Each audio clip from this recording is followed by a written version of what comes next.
I grew up in Bonteheuwel in the 80s in Apartheid, South Africa.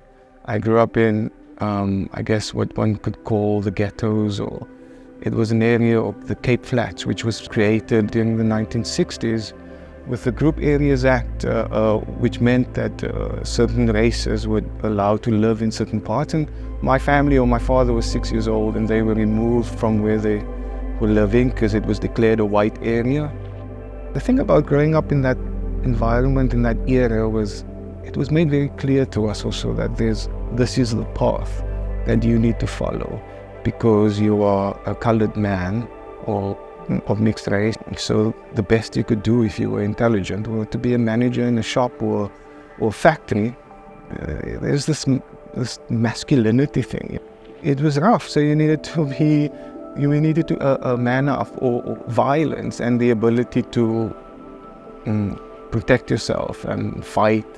These were things that was valued within a man.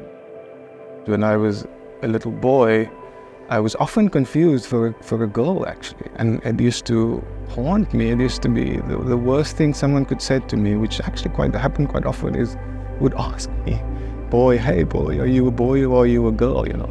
But it was pretty damaging to me. A desire line is essentially a pathway created by, I guess, a community of people that find a shortcut over an open field or an open space. So what you see in these pathways or the map on the wall is really two sports fields that, with these desire lines that run between, creates this pinch point where the two corners of the sports field meet. And for me, the sports field was like the space that I dreaded kind of being the most, where people would be drinking, these men, there would be fires and the barbecue on the fire, and I just hated being in that environment. And so I decided that I was going to soften up that space using this pink mohair, which has a softness and a fluffiness about it. There's about 6 or 7 homes within the community that I grew up where there's no income.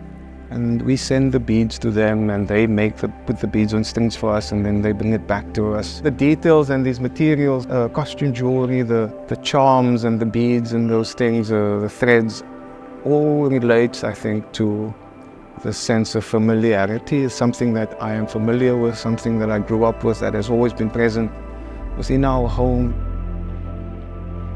I realized that early on, that if I was going to find this peace that I hear about, that one can experience internally, that there were things that I needed to give myself that wasn't necessarily given to me. And this is just another layer of that.